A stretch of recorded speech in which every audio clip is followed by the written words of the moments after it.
Donc dans cette vidéo, nous allons démontrer la relation fonctionnelle de l'exponentielle qui nous dit que l'exponentielle d'une somme de deux réels est égale au produit des exponentielles de ces réels. Alors, y ayant souvent le statut de variable en mathématiques, c'est assez perturbant de travailler avec deux variables. Voilà.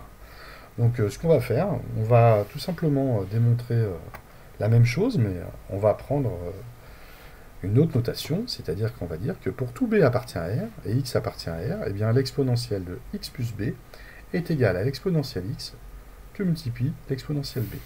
Alors vous voyez, comme le b a un statut de constante, souvent en mathématiques, ici on a bien une seule variable, la variable x. Donc vous avez ici une fonction, une première fonction, d'accord, et ici une deuxième fonction. Et on a vu, vous l'avez vu plusieurs fois si vous avez regardé les précédentes démonstrations, que pour montrer une égalité entre fonctions, eh bien, ce qu'on va faire, on va diviser, on va prendre le quotient de ces deux fonctions, et on va montrer qu'il est constant égal à, ici, l'exponentielle de b.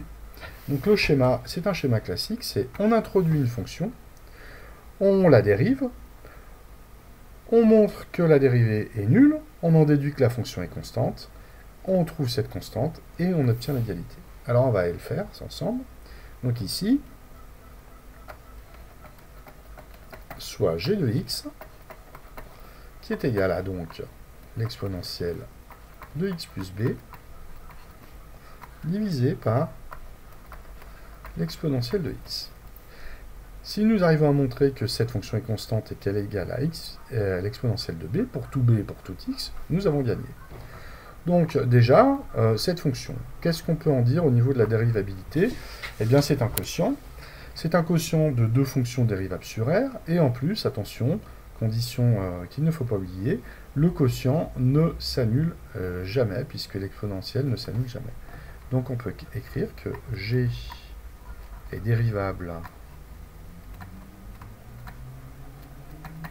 sur R comme quotient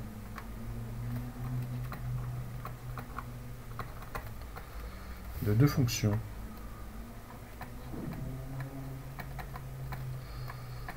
dérivables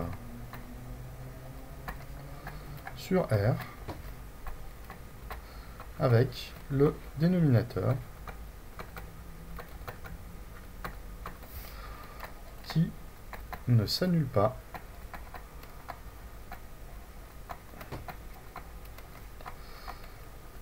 sur R. Voilà, première étape, donc on va pouvoir travailler avec cette fonction, on n'a aucun souci de dérivabilité. Donc la dérivée du dénominateur, la dérivée de l'exponentielle x, c'est exponentielle x. Alors maintenant, que se passe-t-il avec la dérivée de l'exponentielle de x plus b? Que va-t-il se passer quand je vais la dériver?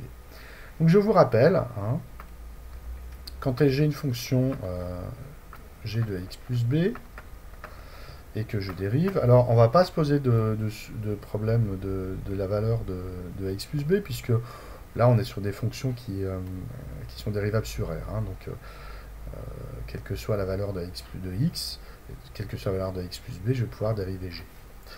Et donc, je vous rappelle qu'à ce moment-là, eh bien, le coefficient directeur a de cette expression affine sort en facteur quand je dérive, et ensuite, j'applique la dérivée de g à x plus b. Alors, appliquons cette procédure à l'exponentielle de x plus b. Eh bien, le coefficient devant le x, c'est 1. Donc, je vais avoir une fois la dérivée de l'exponentielle appliquée en x plus b. Mais la dérivée de l'exponentielle étant l'exponentielle, nous obtenons l'exponentielle de x plus b. Voilà. Jusqu'ici, tout ça est très simple. Alors maintenant, nous allons pouvoir passer à la dérivation de g, proprement dit.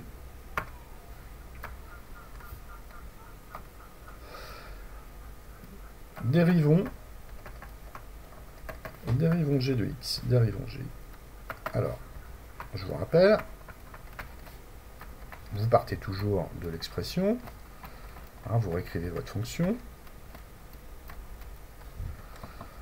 Si besoin est, mais ça je vous conseille de le faire en début de devoir par exemple, vous écrivez vous réécrivez la procédure de calcul de la dérivation d'un quotient.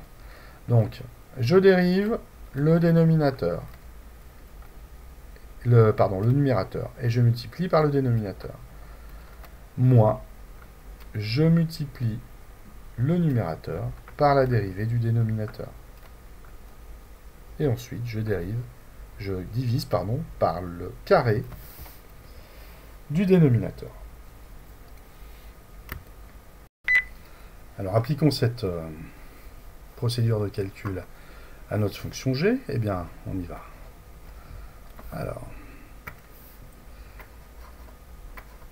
la dérivée de g de x est donc, je dérive le numérateur. Alors, vous commencez par appliquer votre procédure sans faire de calcul, que je multiplie par le dénominateur. Et je soustrais, donc je prends le numérateur, que je multiplie par la dérivée du dénominateur. Et je divise le tout par le carré du dénominateur.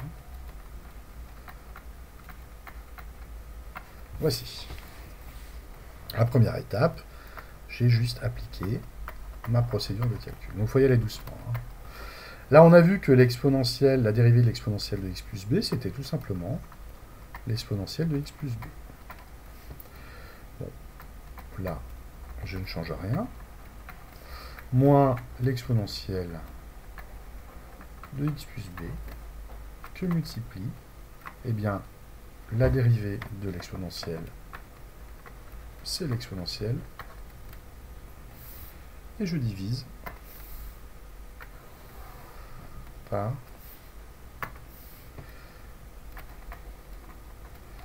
l'exponentielle de x au carré.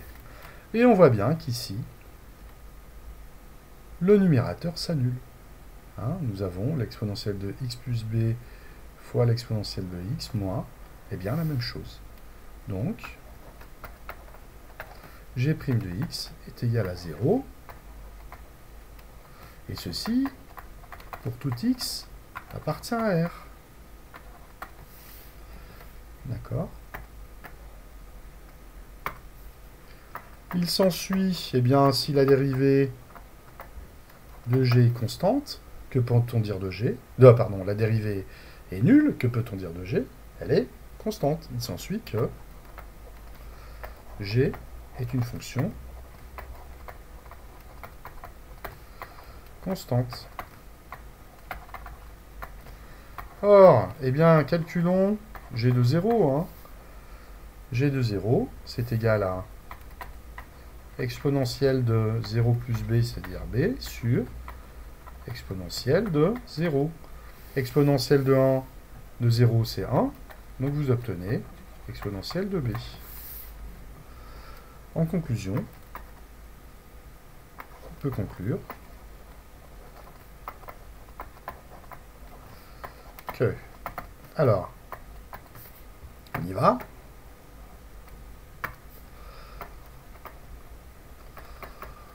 Pour tout b appartient à R et tout x appartient à R, on a la fonction g de x qui est constante et qui est égale à b. D'accord? Ce qui va nous donner, par équivalence, eh bien, l'exponentielle g de x, c'est l'exponentielle de x plus b sur l'exponentielle de x, qui est égale à l'exponentielle de b. Et ceci peut s'écrire l'exponentielle de x plus b est égale à l'exponentielle de x que multiplie l'exponentielle de b. Donc voilà, vous avez ici la démonstration de la relation fonctionnelle. Alors évidemment, ensuite, il suffit de remplacer b par y pour avoir la relation fonctionnelle telle que nous l'avons écrite dans le cours. Voilà. Écoutez, cette vidéo est terminée.